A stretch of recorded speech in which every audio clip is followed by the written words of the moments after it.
Unë jetoj në një vend ku njoh një grua që është diplomuar me notat më të larta me studentëve të klasës dhe tani është një fizikane respektuar. Jetoj në një vend ku njoh një grua e cila drejton me sukses biznesin e saj duke çuar drejt rënimit konkurrentët meshkuj që veprojnë në bizneset të ngjashme. Jetoj në një vend ku një klerik ka vendosur që një vajzë 10 vjeçare që është abuzuar seksualisht çdo ditë nga bashkëshorti 35 vjeçar nuk duhet të ndahet prej tij. Klerikët vendosën që është e padrejtë që një vajzë të braktisë martesën. Jetoj në një vend ku shumica e vajzave po arsimohen dhe po e marrin seriozisht shkollën. Jetoj në një vend ku vetëm 15% e fuqisë punëtore janë femra, për shkak se pjesa më e madhe e baballarëve dhe bashkëshortëve e këmbulin ende se një grua e ka vendin në shtëpi, pavarësisht se ajo mund të jetë e diplomuar dhe dëshiron shumë të punojë. Jetoj në një shtet ku gratë ende nuk lejohen të japin makinës. Jetoj në një vend ku klerikët vendosën që një grua duhet të fshikullohet me kamxhik, vetëm sepse guxoi të jepte makinës për të çuar të birin në shkollë. Jetoj në një vend ku akoma gratë duhet të marrin lejë nga roja apo kujdestari i tyre mashkull për të punuar apo udhëtuar dhe ku rebelimi femëror mund t'ju kushtojë jetën. Jetoj në një vend ku shumë gra i kundërshtojnë hapur meshkujt e familjes, e pavarësisht kësaj, ata nuk kanë kërkuar dënimin me vdekje. Jetoj në një vend, do ta vazhdoj vetëm pas pak, se në çfarë vendi dhe në çfarë panorame jetësore jetojnë gratë e Arabisë Saudite të shekullit të 20. Pikërisht princesha më shumë lot nga autori amerikane Gene Sisson e sjell në treg unë shqiptar nga shtëpia botuese Ombra GVG, dhe është përkthyer nga Firal Bashahaj, të cilën e kam në studio, ne do të mundemi të kuptojmë, le të themi, jetën e vështirë, burgun që fshihet pas perçes së grave të Arabisë Saudite, të cilat jetojnë, duhet të thonë, në jetë shumë të pasur, të mbuluar me ar, po paradoksalisht fjala e liri nuk ekziston. Pra, liria e femrave në këtë vend është thuajse inekzistente. Në fakt, ky libër, Princesha më shumë lot, është vazhdimi i një triologjie që vetë autoria Gene Sisson e ka sjellë për lexuesin dhe që po qarkullon në mbar botën, fat që ka ardhur në Shqipëri për të njohur këtë realitet. Ne do të flasim më shumë me Fior Albën. Përshëndetje, faleminderit që erdhe. Dhe faleminderit që përmes këtij libri do të arrim të përcjellim shumë mesazhe. Pse? Sepse një pjesë të saj ne arrim ta shohim të prekur edhe në realitetin shqiptar. Ka shumë paradokse që shfaqen, edhe që na bën të themi që vërtet ka shumë prapa skena, le të themi, ose për te asaj perçes ose për te një femre të realizuar, siç kundër e lexova, fshihen ende shumë paragjykime, diskriminime, tutela e meshkujve e të tjerë.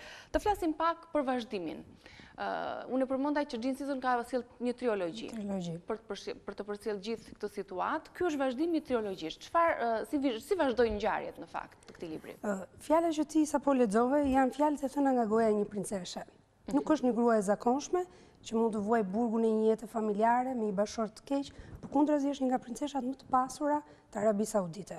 Ajo jeton ende sot e kësaj dite, është një personazh real që ka marrë përsipër riskun të tregojë historinë e grave të rrethit saj që e rrethojnë, po pse jo edhe të vetën, për të demaskuar realitetin e egër të një prej vendeve me regjimin më represiv në botë ndaj grave, siç është Arabia Saudite.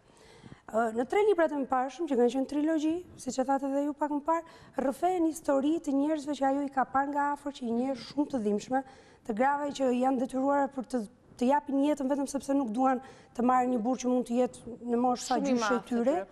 Po, apo të detyrohen të dashurojnë dikë, mund të kushtoj jetën që babait i vrasi edhe në pishinën e familjes, ndërkohë që vetë princesha, personazhi real, së bashku me autoren, kishte rënë dakord prej disa vitesh që nëse do fillonin të shfaqeshin ndryshime pozitive në Arabinë Saudite, ato do ta reflektonin këtë në një libër të ri. Dhe në fakt ajo pikërisht këtë thotë, që jetojnë në një prej vendeve më të mira në botë, sepse reflekton ndryshimet pozitive që kanë ndodhur në jetën e gruas, nuk janë vetëm negative në fakt, dhe nga ana tjetër jetojnë në vendin më të keq në botë, sepse është shumë shtypës ndaj grave. Dhe ende sot e kësaj dite ne shohim që vetëm në Vatikan dhe në Arabinë Saudite gratë nuk kanë drejt votojnë. Vetëm në Arabinë Saudite gratë nuk kanë drejt japin makinës. Vetëm në Arabinë Saudite, që është një nga vendet, sipas Kombeve të Bashkuara, një ndër 10 vendet më të këqija për gratë, që mund të jetojnë në gjithë botën, gratë kanë për detyrim t'i marrin leje një burri që mund të jetë roja apo kujdestari tyre, mund të jetë një mashkull i familjes që nga babai, vëllai, bashkëshorti, për të dalë qoftë edhe për të punuar, apo për të shkuar diku jashtë Arabisë Saudite. E të mendojmë që janë super të pasur. Vetëm burrat dhe era, thot autoria, janë krejtësisht të lirë. Unë jam një princesh që kur nuk mund të bëhet mbretëresh, dhe kjo është e thellë si shprehje faktikisht. Ajo është një avokate, Androniki. Në fakt, princesha nuk është një person real që thjesht ka marrë përsipër të demaskoj realitetin që e rrethon. Ajo është një personazh që ka marrë përsipër një fushat për të emancipuar gratë dhe burrat e vendit saj, por edhe për ta bërë jehon në gjithë botën. Ajo ka ndryshuar familjen e afërt, bashkëshortin, djalin e saj ka arritur që t'i ndryshojë dhe gjithashtu bën një punë shumë të madhe humanitare për të shkolluar vajzat kudo në botë që ka nevojë. Marrim rastin këtu të Palestinës, ajo ka një fondacion, sigurisht që e suporton me para të veta, që gratë arsimon sepse sipas saj himni që ngre ky libër është që vetëm me anë të arsimimit gratë mund të bëhen të pavarura. Edhe i kushtohet shumë arsimimit, le të themi një lloj mesazhi sensibilizues që ajo pothuajse jep pothuajse në çdo kapitull të librit. Si një avokate e drejtave të njerëzit, pikërisht ky është mesazhi kryesor. Ajo që ne themi çdo ditë nëpër tavolina, ajo që themi pse jo edhe në emisione televizive, është që vetëm arsimimi mund t'i bëj gratë që të mos pranojnë zgjedhjen që kanë mbi krye. Po që tjenë edhe të lira, që s'është arritur ende, po që nuk është arritur absolutisht, edhe në vendin tonë, siç e the pak më parë, ka ende gra që vuajnë zgjedhjen e burrave të tyre, të mentalitetit, të atij diskriminimit të përditshëm. Dhe nëse marrim parasysh se sa femra mund të jenë dhunuar në vite, që është një shifër shumë e lartë, mesatarisht 2 gra vriten në muaj në Shqipëri. Kjo statistika që mund të përbëjnë ndoshta vetëm majën e icebergut, sepse shumë gjëra të tjera edhe ende nuk bëhen të ditura. Por ama janë shumë të pakta gratë që janë dhunuar dhe janë vrarë nga bashkëshortet të cilat janë të arsimuara.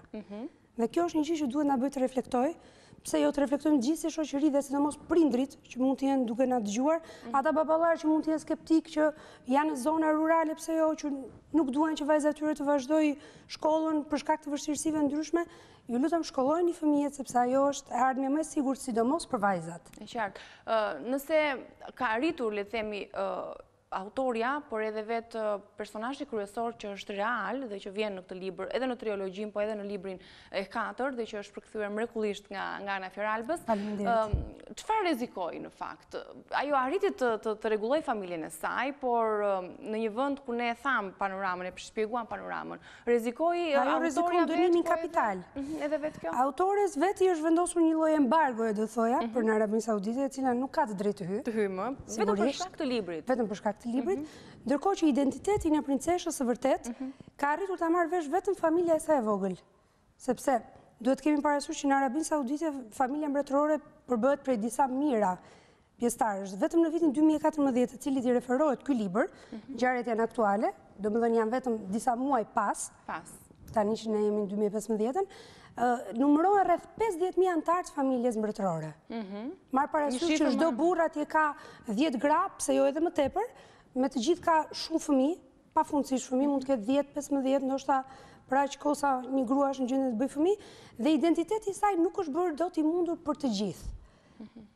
Arrin familja e vogël që ta kuptojë edhe nga karakteri i personazhit se cili është, por nëse do të merrni vesh, sigurisht që pavarësisht se ajo është një personazh me shumë influencë aty, një nga princeshat e atij vendi, mendoj se ajo do rrezikonte shumë. Ndoshta jo dënimi kapital atë të prerjes kokës, por gjithsesi fshikullimin ose burgosin patjetër.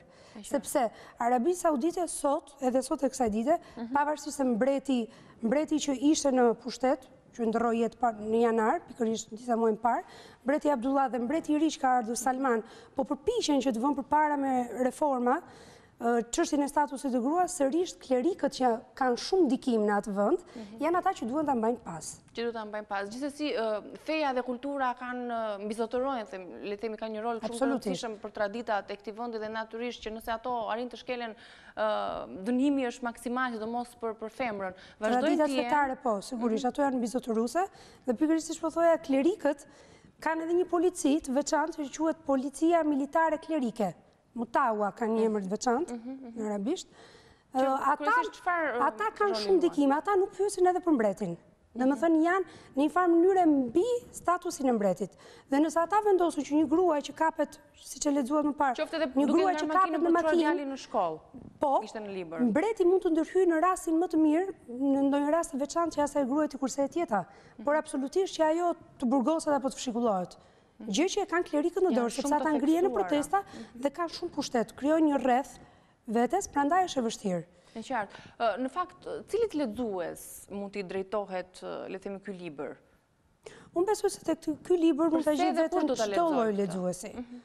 Në radhë të parë gratë, të cilat secila prej nesh mund të njohë, mund të ketë një rrethin e vet, një princesh në familjen e saj, por që sigurisht secili prej nesh, pavarësisht eksperiencës personale, mund të ketë në rrethin e vet njerëz që e vuajnë në një farë mënyra paragjykimin, diskriminimin, qoftë edhe në familje, nga prindrit, mungesën e lirisë, mungesën e drejtës fjalës. Por çdo femër duhet ta lexojë, po unë besoj se ky libër është më tepër një ulërim për meshkujt. Një ulërim therse për drejtësi, për të gjitha gratë të cilat ndjehen, le themi, me një liri të cunguar, ndjehen jo gra, po ndjehen të burgosura nga burrat e tyre, nga meshkujt e familjes, nga kujdestarët, të cilët i trajtojnë si prona dhe sigurisht raste të tilla kemi njohur jashtëzakonisht edhe në realitetin tonë, ndoshta mund të hiqet një paralele, gjysmë paralele edhe me realitetin shqiptar ky libër, për vetë faktin e rolit, le themi, dhe i fuqisë shtypse i shoqërisë maskiliste. Feralbat, falenderoj shumë. Jo vetëm për përkthimin që i keni bërë librit, por edhe për mesazhin që ne përcollëm në shoqërinë tonë. Faleminderit. Punë të mbar. Princesha më shumë lot e gjeni nga Gene Season, të gjitha bibliotekat, libraritë e Tiranës, në tregun shedhur për të gjithë lexuesit që arrin dhe të kenë, le themi, në bibliotekën e tyre shumëllojshmëri librash. Ne do të ndahemi këtu, të nderuar teleshikues, për të takuar sërish në pjesë të tjera të Villa 24. Mirupafshim.